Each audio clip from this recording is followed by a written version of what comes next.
Welcome, everybody, to what will be, which side is it? Episode 211 on our YouTube channel, CX-CC, Customer Experience, Customer Centricity. I am your host, Debbie Levitt from Delta CX, and this will be recorded, as I said, and go on the YouTube channel. First, it will go to our paid Patreon members, starting at just $1 a month. They'll get the recording first. Thank you so much to all of our Patreon members, past, present, and future. If you are a curious cat, you are welcome to join at patreon.com/CXCC. And we also have a free tier where you will still be among the first to see things, maybe the second to see things. So today we're going to take a look at an article that I wrote and turn it into a discussion. So if you are here live, I'd love to get some of your comments in the chat room while I'm going. I'll take a look at them after the article. And if you're watching this on YouTube, I would love to get your comments under the YouTube video. I answer all of them personally, so press that like and give me a comment. Next, I'm going to share my screen since we're going to be walking through an article. And I wrote this article because something showed up on my LinkedIn. Maybe it showed up on yours also. And my thought was, this needs a little critical thinking. I know, how many times a day do we think that? But, there you go. All right, so I'm sharing my screen. So let's see, we've got this piece and we've got this piece. So hopefully you're seeing my whole screen. And actually, this is an article none of you have seen yet. Normally, I release an article first, then we do a video on it. And in this case, I haven't put the article out yet. There is a giant green submit button on the top. So this is a little bit of an exclusive. Let me see. How does this look? Okay, good. Looks like people can see it. Super. All right, so I'm going to read it. I want you to critical think along with me and put your comments in the chat, and I'll take a look at them at the end of the article. I would say this is a medium-sized article, and it's called Flawed Experiments and Experiment Cards. An experiment card was posted to LinkedIn in January 2024. You'd fill it out during a team workshop. Another workshop? Does UX know how to do its own work itself? Can't we do anything without bringing everybody in to do our work for us and with us? I remember when UX had 0 workshops and we just did our work and collaborated where it makes sense. Put on those critical thinking hats. I've got mine. We need to talk about experiment cards, especially this one, whether or not we're starting with a workshop to fill it out. So I'm going to keep it on the screen the whole time, but I'm also going to scroll the article, so you should be able to see it. So what's on this card? The card, filled out with an example in this image, is a typical just fill it in canvas. It starts with the big idea, which in this example is a new onboarding flow for our app. The desired business outcome is retention. No desired outcomes for our users or customers? Then this can't be customer-centric, probably at all. Is there any value in this card? Let's move through it in slow motion. Section 1, Assumption. The success of this idea depends on the assumption that is an ugly place to start. We're more likely to experience success when we make good decisions from good evidence, data, and knowledge, not assumptions. This card doesn't have us starting with research or good evidence. We're going to start with an assumption, and it's going to take a long time and lots of work to learn if it's true or not. That's not lean or agile. That's slow and wasteful. The card shows that we will work on this project for a month. That also seems like a lot of time to spend on this. If good early generative qualitative research, which may take us 4 to 6 weeks, is seen as too slow, why is this month-long project not seen as too slow? The card's examples of assumptions on which the success of our new onboarding idea hinges are: users won't be annoyed and cancel immediately. They don't already get the software immediately and intuitively. AKA, they need this. Understanding the app equals understanding the value past research insight. Okay, hold on. I have so many questions about this one, including what past research was done that came to the conclusion that if people understand our app better, they will understand our value proposition better. But we'll get into that one later.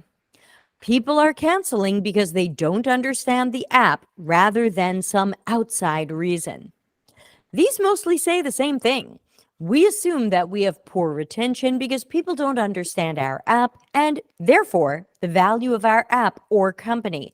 And this will be fixed by the big idea of changing the onboarding flow. Do you smell what I smell? Sounds like we're going to try to explain why our company and app are great once you're trying to use the app. We're going to slow down your task to try to teach you why the app you downloaded is a good app you would want to use. If your users are canceling nearly immediately or abandoning your app early, do you really know why? Find that out before guessing how to fix it. I can tell from this example that the assumption is incorrect. If the user really didn't understand the value of the app, would they have downloaded the app? Possible, but not unlikely. You'd need to fix the value proposition as presented by the website, your salespeople, your advertising, etc. Section 2, hypothesis. Forming a hypothesis is step 3 of the scientific method. Step 1 is research and observe. Step 2 is form a question or problem statement based on the research. Step 3 is create a hypothesis that might answer this question or solve the problem. In the card's example, it says, to test the assumption, we predict that if we implement an onboarding walkthrough, then customers will better understand the app's value. Hands up, who likes when the app they just downloaded pushes them through a walkthrough or a tutorial? Not me. This is a common band-aid used for usability and other issues. Trying to explain things to people is rarely the solution. If users are having trouble getting through onboarding, does adding more instructions help? Time and time again, we see that it doesn't. We see people skip those or ignore them while blasting through them because you didn't make them skippable. Section 3 on the card, test setup. The card says that to isolate the cause from our hypothesis, we will, and then there are sticky notes that appear to be options or ideas. We'll run a split test with our users to see if users cancel less with onboarding. I assume by onboarding they mean the walkthrough, since those technically aren't the same things. We add 3 screens for the onboarding and watch cancellations closely. Do a usability test with 10 users and observe with and without onboarding. The other 2 are crossed out, we don't know why, and this one is left as what we plan to do. But we're lacking details. Is this moderated or unmoderated testing? Who did we recruit? For a 10-user test, did we show 5 users no onboarding first and 5 users onboarding first, so there's no bias? Exactly what about the usability are we testing? Generative qualitative research is your best choice when you want to isolate causes. It can be difficult to isolate real root causes from all the layers of guesses in your lasagna. The real root causes might not even be among your guesses, assumptions, or hypotheses. We could be way off. Section 4, target metrics. Metrics. It sounds like we will take a usability study, which is often way more qualitative than quantitative, and focus perhaps on how many people did something. This doesn't sound like a technique I'd recommend. The card says, to evaluate the effect, we predict this change in the numbers. And then there are sticky notes that appear to be options or ideas. Users will make it through the tasks without issues when there is onboarding. What are the tasks? And making it through tasks is not the same as fixing retention or why users are evidently canceling nearly immediately.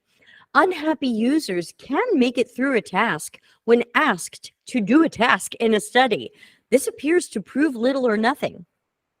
8 out of 10 customers with onboarding will complete the task. See above points. 9 out of 10 will be able to explain the feature's value prop better after the onboarding. The other two are crossed out in the card's example, so it sounds like this is the one we'll go with as our target metrics. But this would be a poor choice, though they're all poor choices. I would even go as far as saying that this sounds like research we're manipulating to prove what we're hoping to prove. We want to show that if we add a walkthrough, which the card calls onboarding, people will understand the value proposition and be less likely to cancel. And we will know our walkthrough is working if immediately after seeing screens explaining our value proposition, the participant can parrot back the value proposition. You can validate anything, but it could be a false validation. I'm confident that I could design a test or experiment that would prove that at least 8 out of 10 people really want a low-fat diet crunchy shampoo. Section 5, resulting data. The results of the experiment were 6 out of 10 participants completed the task successfully. What is the task? All 10 participants were able to describe the value of the feature better. Better than what? Plus, it's not amazing that people were able to parrot back something we just told them. The experiment wasn't a failure. We need more live tests to better understand retention. Is testing how we understand a problem we need to solve? I would say no. Understanding problems is the domain of generative research, mostly qualitative. The card is marked as the results supporting the hypothesis. There's a trophy image superimposed on the card to show what a success this is.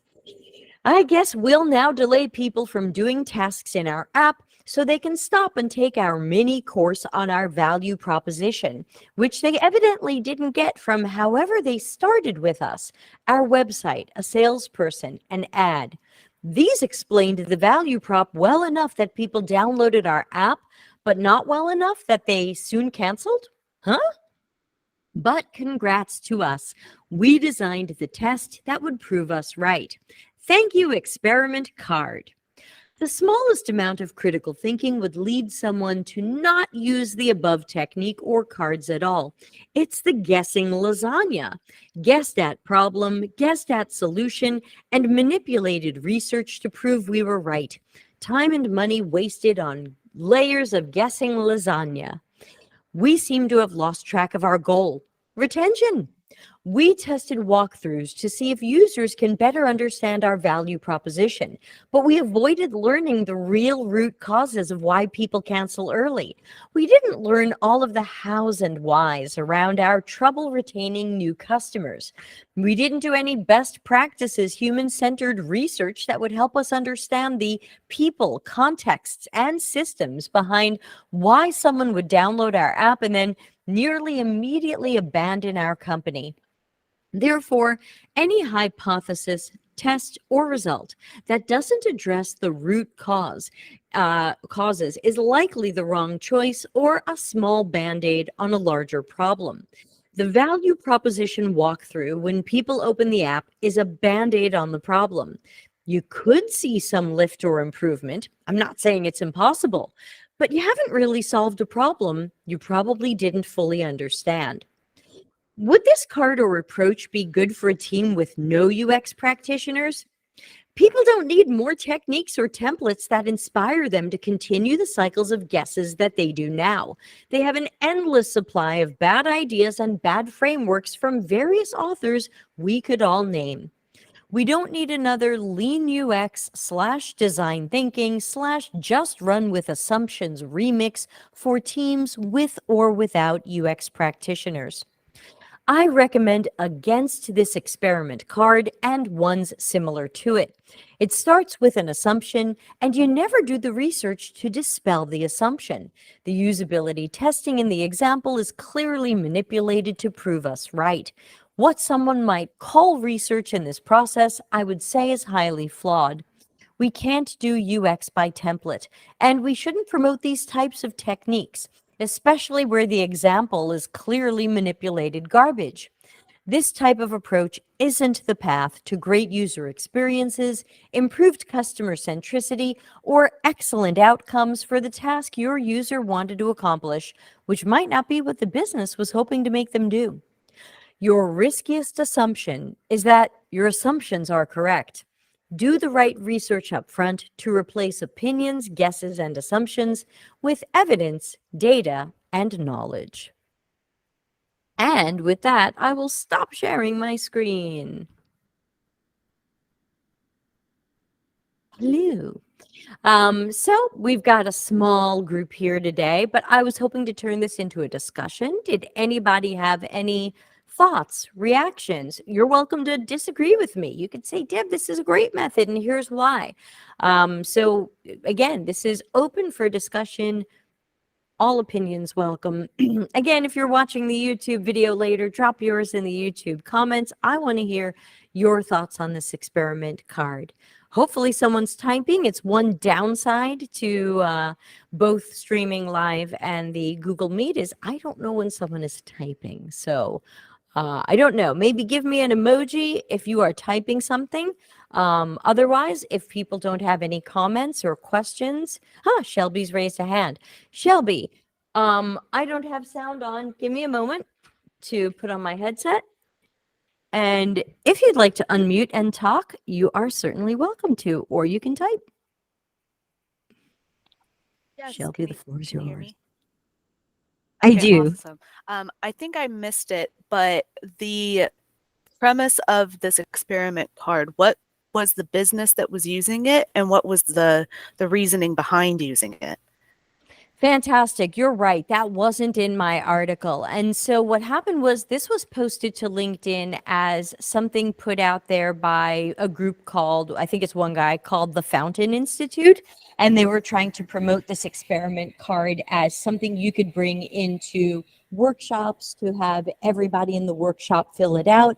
And so in promoting their experiment card, they had filled one with what I think is obviously a fake example, but to me, it was not even a very good fake example. So it sounds like that's the scenario for this. Did I answer that or did I miss something?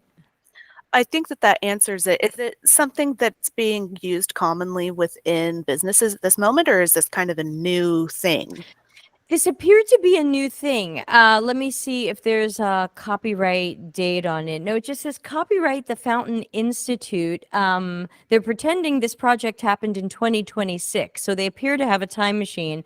But this was only just posted a few weeks ago on, it was actually posted by Vitaly Friedman from Smashing Magazine on LinkedIn. And I was kind of surprised because I really, I always hope that things from him will be a little bit better. So I don't know if this is something that's new. To me, it seems like a variation of a lot of other templates and canvases that we've seen. So even if it is new, I would say it didn't feel new. Yes, absolutely. Okay. Well, I just wanted a little bit of the background on what Fair question. we were looking at, and I learn better when I review things again. So I'll Sure. make I can sure share that. yeah, that'd be I can great. put it up again. Hold on. Let's see if we can put it up. Oh, okay. It's this screen. Sorry, I'm a little slow picking screens on Google Meet. Let's see. Oh, it's not. Okay, here it comes. It was a little slow. All right. So that was, again, this was the example card. And the idea was that you would use this in a workshop and everybody would show up and fill it out. I'm not sure that would totally work because it sounds like this happens over a period of time because the card also makes it look like this happens over 1 to 2 months. Hmm. So it also doesn't totally feel like a thing you can easily workshop. Again, I didn't dive deeper into whatever they think they're going to do with this, but that these things tend to lose me when we start with an assumption and we haven't necessarily started with good evidence or data. We're starting with an assumption. I do agree with that, especially since this is all from the perspective of, it sounds like, employees, or not necessarily customers or users. So, you want that input as well. I think that that's super vital, of course, to have, and it seems that that is something that is missing in this. And I think it's great to run an exercise that collects assumptions. There are a lot of different exercises where we can either do them synchronously in a workshop or meeting, or asynchronously. Hey, everybody, here's my board, go fill it out. And I do a variation of this that I call the knowledge quadrant. We have it in Okay. episode 196. So I'm not against the idea that we're all going to get together and collect what are our assumptions, what are our open questions, what do we wish we knew, except I use that to guide me when I'm planning research so that I can answer those questions before we try to Sure. come up with solutions. And Sure. so it's not that I'm against like pieces of this in a vacuum, but as this kind of, with the way they show it as this 5-step process that happens over a month or two, I guess my gut feeling tends to be, wow, if I've got a month or two to do something, I'd rather do some really good research and really understand people rather than making guesses as to, because again, the whole problem that this fake example, the problem is customer retention. They make it seem like, and that's a real business problem, that we're not retaining customers. This sample claims they're canceling immediately, which could be a little bit exaggerated. But my thought was, we didn't even stop and take the time to learn why they're canceling. Yeah, I would agree with that. And again, you're welcome to disagree. If I'm missing something, Sure. if I've taken Yeah. if I've taken a crappy angle on this, or if someone has something to add, please do, because maybe there's something I missed here. But it seems like we want to retain customers more, and we think if we add a 3-screen walkthrough introducing people to our app, we'll retain customers more. I think you made a really fair point that I think this would be a really good basis to base some research on. But I don't see this being the end all be all of a solution, the answer to the problem. Definitely not. Totally. And I'm always concerned that there are too many templates, canvases, frameworks, workshops that jump so early, jump into solutioning too early, where I'm still saying, but what do we know about the problem? What do we understand about why our customers or users are not staying a certain amount of time or doing a certain thing? What do we really know about that? And I wish that there were something in these types of ideas that supported the idea of, okay, press pause and go learn why. That's me. So yeah, thank you for joining in on that. Anybody else open to joining in on that experiment card adventure? Ooh.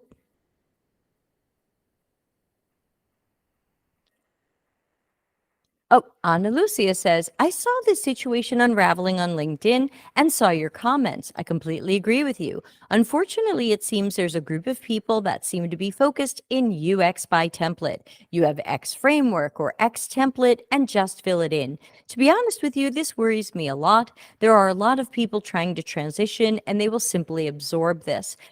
Yes, I do agree. I do think that there are a lot of junior UXers. You're totally right. Junior or even mid-level UXers who see so much of this from books and social posts and other things, and they think good UX is just putting up some sticky notes of your assumptions, coming up with your big idea, and designing the experiment that will probably prove your idea was good. So I do worry about that as well, especially in the environment of people saying, "Oh, UX isn't proving its value," and I think that so much of our value is outside of these templates and canvases and framework, and so much in the problem finding and problem solving work that all UX roles do: research, content, design, and more. So yeah, I all I can do is speak up about these and ask each of you to consider these as you see them and think critically about them. And if you want to try them, try them. If they don't work, stop using them. If they partially work, improve upon them. And if they cause some sort of chaos or disaster, speak up. I think we say yes to too many things, and we have to say more no but, or no because, or no instead. Shelby says, I agree, Ana Lucia. I'm a junior UXer, and I'm glad that I was able to see this alternative to the template mindset, and I'll make sure I keep that in mind. Yeah, thank you so much for talking about that. There's so many things that UX can and should be, and at its very core, it's a lot of psychology and behavior.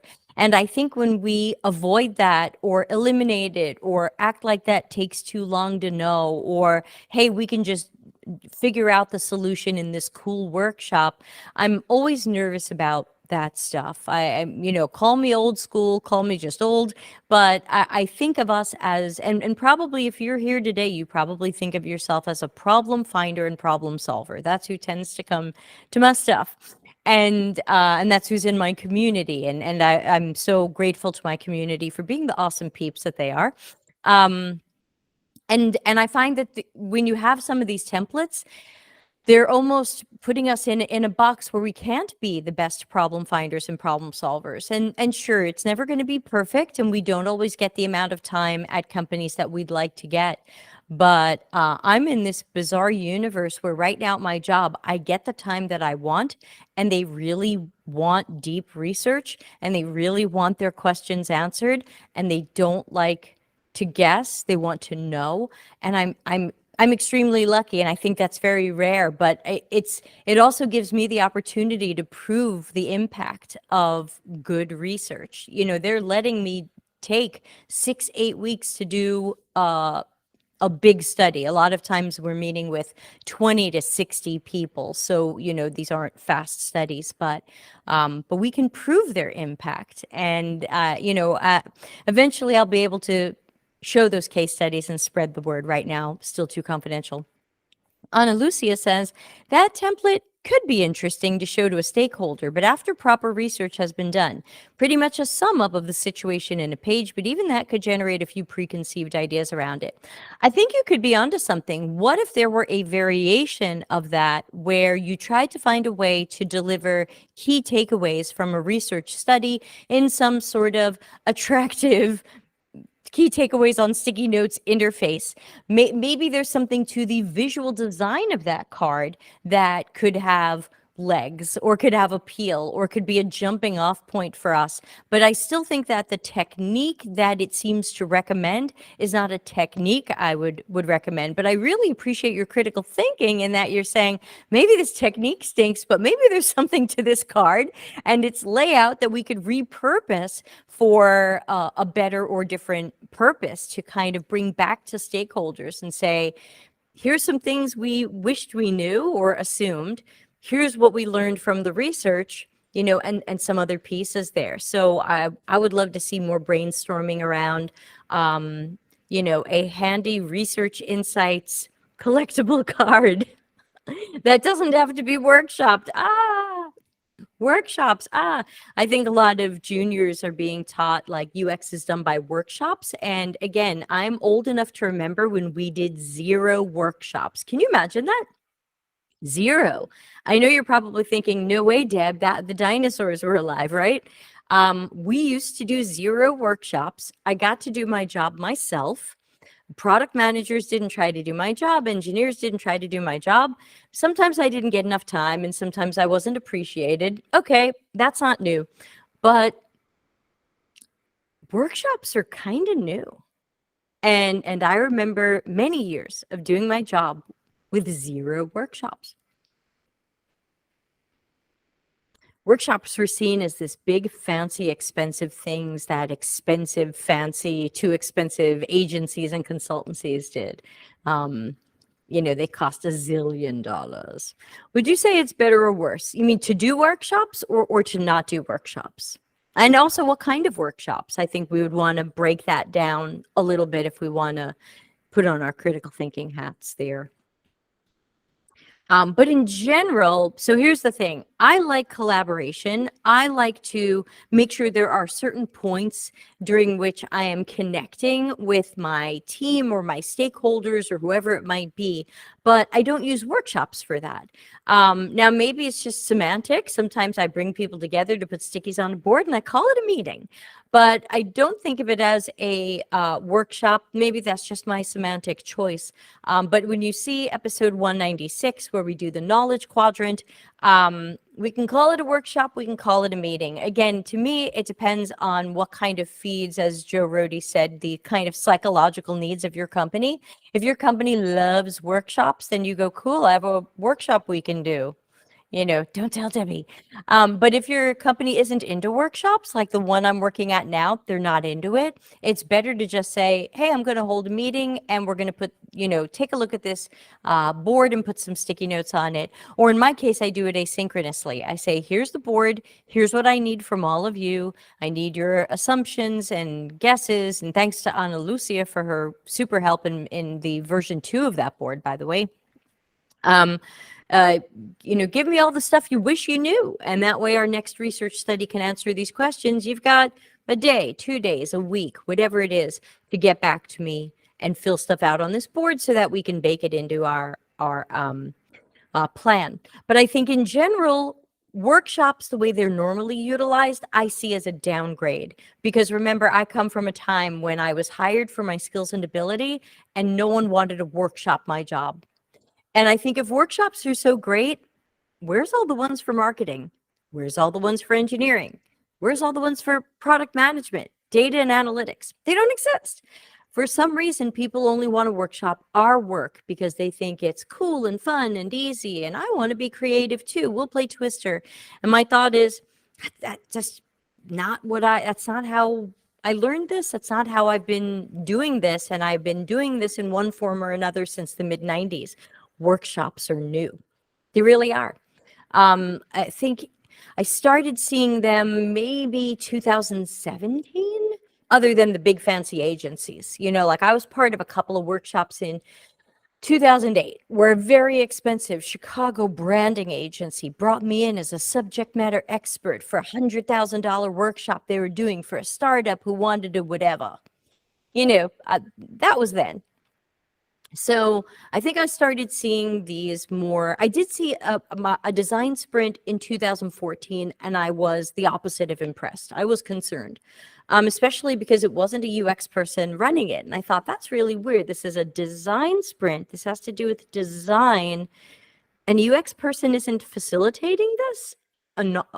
That seems weird. And then I've seen at other companies, you'll have like a scrum master doing it. I'm like, well, that's so weird. This is my domain. Shouldn't my domain get to choose whether or not a workshop is run, how the workshop is run, what technique we're using, how we facilitate it? Why is this being run by a scrum master? So I do have a lot of concerns about workshops. I don't think they're all bad, but I think we have to put on that critical thinking hat, which, I think looks pretty good on us. This is my critical thinking hat for those new to the channel. It is the Steampunk Couture hat. So I have a few others. So these are some of my concerns. But again, I think when you apply critical thinking and you think about the possible outcomes of things, you'll piece it together yourself. I'm always happy to help and lend a critical thinking hand. But for example, I think about if we run a bunch of workshops, potential possible outcome, could it look like we don't know how to do our work ourselves? Could it look like we don't know how to find or solve problems unless everybody gets together and plays wacky games? And so I really tend to adhere to kind of Joe Rohde's Instagram posts on these things. So Joe Rohde, Rohde, someone, one of those people who I probably nearly idolize. And he posts a lot on Instagram about the organization's need to think it's creative or think it's innovative or have these types of brainstorming meetings. And he talks about how true creativity and innovation rarely happen in these meetings. And I think about how many good ideas I have in the shower. No, I don't think meetings should be held in the shower, but you know what I'm saying. There, and especially when we think about people with disabilities, diagnoses, and conditions. Some of them find these workshops extremely anxiety producing, or they feel left out of them, or they feel too introverted to join them.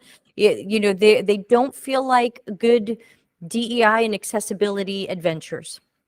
Shelby says, thank you for that insight. Ana Lucia says, it's ironic. That template was focusing so much on the value proposition of an app, and it ends up contributing to a loss of value proposition of UX as a whole. Yeah, I can see that. Shelby says, thank you for that insight. I think that I'm new enough that I haven't been exposed to workshops so much. I also work remotely. I've seen design sprints and I've had virtual meetings. I'll have to look into them more.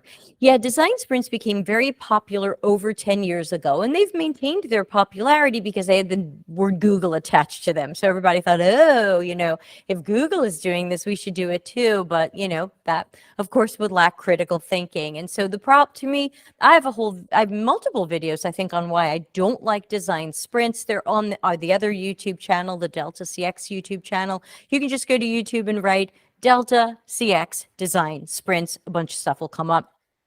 And I'm mostly against them because I'm very concerned at the idea that we can understand a problem and come up with its solution and whip up a quick UX prototype and go out and test it and come to a conclusion within about a week. And the problem is that, yeah, thank you, Maureen. The problem, hey, wait, is that the Maureen I think it is? Maureen from, was it New York? Maureen Murphy?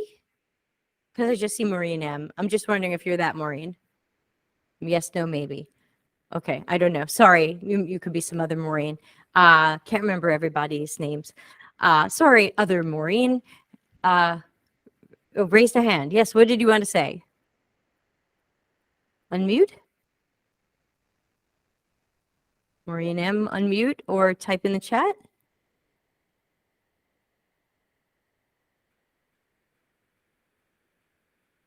Okay, I guess we'll never know. But Maureen, you are welcome to unmute. Sorry, tech issue. Yes, it's me. Oh, okay, good to see you. Maureen, by the way, has a lot of experience. She's a great person to connect with and interact with. Do I have to press something to lower your hand? I don't know how to do that. Hold on, I have to go to this other window, press lower hand. UX. Oh no, it doesn't even work. All right, you did it. Thank you. Yeah, so for Shelby and others, and even Maureen, because I'm sure you've been there as well, when people want things to be fast rather than great, they tend to come up with these short versions of things. Hey, just run a workshop. Hey, get everybody together to brainstorm. Hey, we don't need to do research. We're just going to go with our gut. Hey, we really know our users. And when you think critically about these and you look at the possible outcomes, including possible consequences and negative outcomes, there are definitely possible negative outcomes of trying to understand and solve a problem in a week. And one of the videos that I did about design sprints, I don't remember which episode it was. It might have been 115 or 116, where I talked about how I had found a company that now there's design sprints version 3 and 4. And someone had claimed that design sprints version 3 was before you do the week-long design sprint, you should do 6 weeks of research done only by professionals so that before you start the design sprint, which is very focused on solutions, you have good research, and now you're just brainstorming based on that research. Okay, that's better. But like by the time you're doing 6 weeks of research on something, you're really just doing what we call user-centered design or human-centered design. You're doing a really proper UX process, of course, until you arrive at a workshop and everybody just guesses its stuff and you try to validate it really fast, which usually ends up validating it. So these are the things I'm nervous about because, again, as we saw with the experiment card, and as we see from time to time in our work, you can, if you want to validate something, you can. If you want me to invalidate something, I can. That's just the manipulative nature of research. And that's why we always talk about making sure we don't have bias, and that if we have any preconceived notions or preferences, we have to learn to put them aside. Okay, so we're just about out of time, if not running a little bit late, but interesting comments, interesting discussion. Thanks, everybody, for joining in. Quick look at the calendar, wrong side, which of course is cxcc.to/events. I'm scheduling a bunch of these, but I'd like to take a quick poll of the three of you who happen to be here live. Would you, if you have a preference, would you prefer these as the type of Google Meet I've been doing them as, which Ana Lucia will be more familiar with than maybe the other two people? I don't know if you're new to these webinars. Would you prefer these as YouTube live streams or as Google Meets? So if you have an opinion or preference, let me know. I'm going to be watching how these go in the next week and deciding if I want to keep them as Google Meets that get recorded and put up on YouTube, or do them live on YouTube and then for 2 weeks mark them as Patreon only, so that we've got something special for our Patreon subscribers. So yeah, please write something in the chat or talk to me privately, either way. Google Meets, that's what I'm familiar with. Yeah, that's totally fine. We're experimenting. We're also experimenting this year with new times. So we've got some things I'm doing at 3 p.m. Central Europe time, which is too early for California, and some we're doing at this time, which hopefully will be better for America and still okay for parts of Europe. I like this, but need to get past my tech issues. Yeah, I don't know what happened. So we'll have to figure out why we couldn't unmute you. Both seem fine, whatever works best for you. Yeah, still, to me, it's whatever works best for all of you. So I guess we'll just keep asking. And hey, if you're watching the YouTube video, too late. You should have been here so that you could let us know if you prefer this as a live YouTube stream that kind of becomes unlisted temporarily while we let Patreon, paid Patreon members at it first, or these Google Meets. So there you go. So checking the calendar, because now I've scheduled almost 2 of these per week. We are really slamming straight into webinar season. So let's see, next week, we've got Wednesday. Oh, yes, we're going to be meeting with Rebecca Greer, PhD, to talk about her work in both research and being a change agent. I'm definitely excited to hear about that, since that is me. But I want to hear about her job and universe. Let's see what else. Oh, yeah, we have critical thinking this Friday that we do as a live stream on the Delta CX channel. That's where people send me wacky articles and we rip them to pieces and see if they have any value. But coming up on the webinar universe, Monday, February 5, high product failure rates. Celebrate or improve? I'm going to go with improve, but it's going to be another one of my articles that we're going to discuss. February 7, we've got Tom Kerwin joining us. He's done some of our live Q&A sessions, and he is going to be talking about how do we know what a real problem is? How do we know which problems to solve? And how do we learn what these are or verify and validate them? We're going to get his perspective on that. That's February 7, and a lot more coming up. So again, check cxcc.to/events. I enjoy the chat here a bit more because I can type more. It is true. YouTube, I think, stops you at 200 or 250 characters, and people can't get out everything they're thinking. You're right, Ana Lucia. That is a definite advantage. Actually, a third option that I'm thinking of that we haven't tried yet is Discord. Because Discord does have a stage where we can do talking and screen sharing and commenting. I'd be curious to try that out too. Yes, during your crochet time, 2x. We'll run them at 2x, 1.5x. I try to speak not too fast since we have so many international viewers. And feel free to speed them up and crochet. I have people tell me, oh, I listen while I walk my dog and stuff like that. So yeah, please do. We've got 2 channels and over 900 hours of video. So you're just going to have to pick and choose, or just use the YouTube search. Just put Delta CX into topic and see what comes up. All right, everybody, I'm going to stop the recording, but thank you again for joining. And of course, I hope to see everybody again at a future webinar or live stream. Let's see, okay, now I press stop. Google Meet. Thanks, everybody. See you soon.